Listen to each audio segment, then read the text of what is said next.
Assalamualaikum, selamat petang.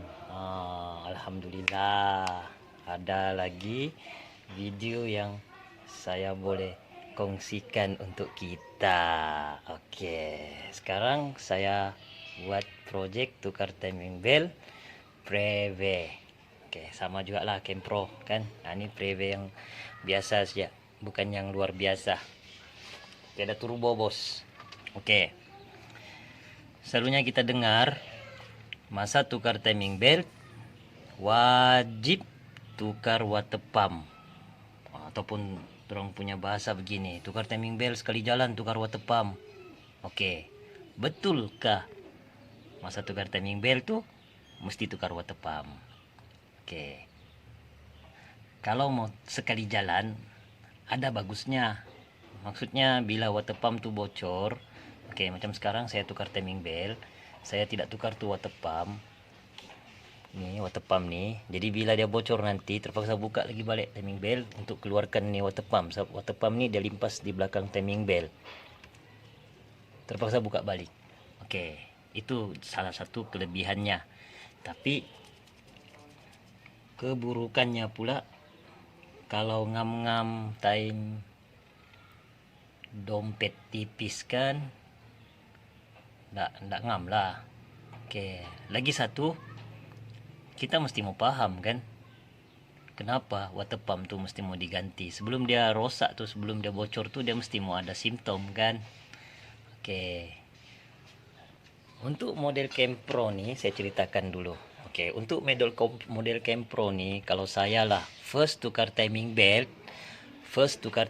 maksudnya 100.000 atau 120.000. Kadang-kadang customer ni kan terlebih 10.000. Ada komen nasihatkan, "Oi bos, sudah 110.000 nih, pernah tukar timing belt kah?" Baru dia mau tukar kan, ada kan case begitu. Ada juga yang sebelum 100.000 tuh dia sudah tahu mengenai timing belt nih, mungkin 95.000. Oke, dia pergi kedai ganti, dia jaga kereta. Jadi masa dia ganti itu tiba-tiba kedai itu syorkan tukar juga water pump sekali jalan kan, biasa kan. Kadang-kadang dalam dunia YouTube nih ada tuh sesetengah pomen dia syorkan tukar nih water pump sekali jalan. Oke, ini pendapat saya secara pribadi lah kan, secara pribadi. Untuk model Kempro nih, first tukar timing belt masa 100.000 nih, kalau saya lah water pump tuh belum lagi wajib ditukar, tidak payah buat penukaran water pump kalau saya. Jadi masa tukar water pump, masa tukar timing belt nih, kita boleh buat pemeriksaan kan. Oke, sebelum water pump rosak tuh dia mesti ada tanda-tanda. Oke, contohnya ini dari sudut sini senang kita nampak nih water pump. Oke, ini water pump. Bila lepas belting sudah dibuka, puli water pump nih senang kita pusingkan, betul kan? Oke, bila kita pusing tuh kita boleh rasa dia. Kalau dia terlampau ringan, terlalu ringan macam beginilah, contoh lah, terlalu ringan begini, itu memang kena ganti. Kena ganti sudah tuh dia kalau terlampau ringan. Oke, kalau dia ada berat-berat sedikit, maksudnya dia masih bagus, itu satu. Kedua lagi, puli nih, tempat duduk puli nih, dia jangan ada goyang. Kalau belum goyang dia masih bagus. Yang ketiga lagi, oke, semua water pump dia ada lubang angin pembuangan, buang haba tuh kan. Jadi dia mesti bocor di situ dulu tuh. Mesti dia tidak akan bocor di bagian gasket nih, mustahil. Lagipun ini kereta baru 100.000 km. Maksudnya water pump ini masih original kan, belum ada lagi diusik nih bagian sini, tidak pernah dibuka, datang dari kilang begini. Jadi dia punya sistem gasket tuh dia masih cantik, mustahil bocor di sini. Selalunya dia bocor bagian lubang sana tuh. Jadi masa buka begini kita buat pemeriksaan bagian sini. Sebelum dia bocor kuat, dia bocor kecil dulu tuh, dia bocor halus, lepas tuh dia akan ada tanda bekas air keluar di sini. Nampak tuh dia akan berbekas di sini, dia macam berkulat putih-putih. Dia sudah bocor halus. Itu wajib kita suggest dengan customer tukar nih water pump. Nah, macam case saya nih, saya tidak akan tukar, dia masih bagus. Oke, itu antara cara mau buat pemeriksaan water pump patut ganti atau tidak. Oke, ini lagi satu untuk engine Kempro, dia punya belting nih, belting alternator water pump, kompresor aircon, semua nih dia pakai tensioner. Oke, nih satu belting nih dia bawa semuanya, semua dia bawa nih. Oke, jadi dia guna tensioner. Jadi bila dia guna tensioner nih, benda nih dia pakai spring. Dia pakai spring untuk menegangkan tuh belting, dia pakai spring. Bila kita start engine, dia pandai bergerak nih. Jadi maksudnya ketegangan belting tuh boleh, ketegangan belting nih dia sentiasa berubah-ubah. Sentiasa berubah-ubah. Maksudnya dia bukan dalam keadaan yang sentiasa tegang. Oke. Jadi kemungkinan besar untuk water pump tuh cepat rosak mustahil.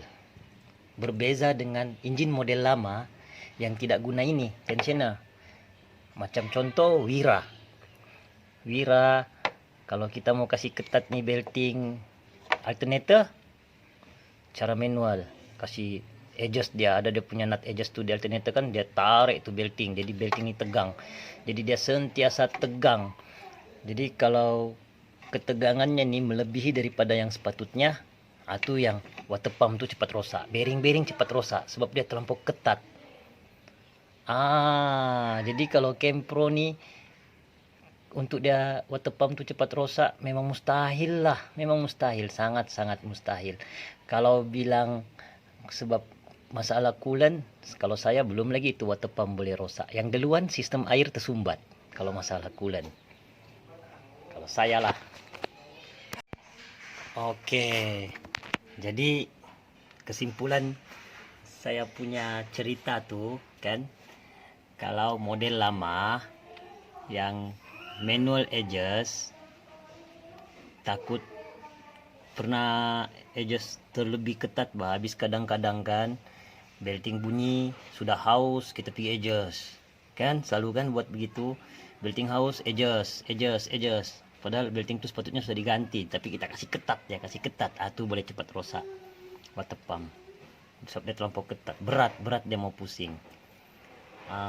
Jadi kalau case begini, kalau saya lah buat pemeriksaan dulu pada water pump, kasih kompom dia, lepas tu bagi tahu customer kalau memang sudah goyang, sudah bunyi kan, ada bocor, itu memang saya cadangkan ganti lah.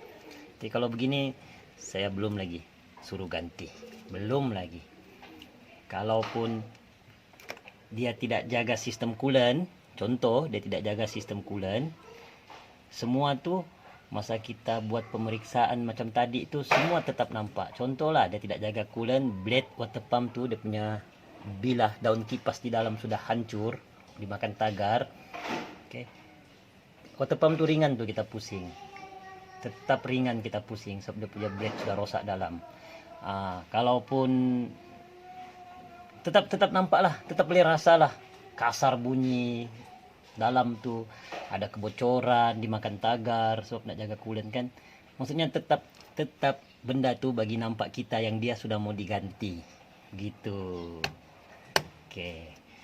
Ini sekadar perkongsian kan, saya bercakap bukannya saya bilang saya betul gitu, kita boleh bagi-bagi pendapat. Ini sebab tidak semua orang bawa bengkel bawa kereta ke bengkel masa pakai tebal, tidak semua kan. Jadi kalau ada jalannya untuk jimat budget, apa salahnya kan, lagipun benda belum kompom rosak, kenapa mau ganti? Dia ada dua kelebihan saja, win-win lah bahasa orang Bugisnya. Sekali jalan, kelebihannya mustahil sudah dia bocor. Nggak payah lagi mau buka-buka balik nih timing belt kalau dia bocor. Oke, itu untuk yang si pemilik kereta.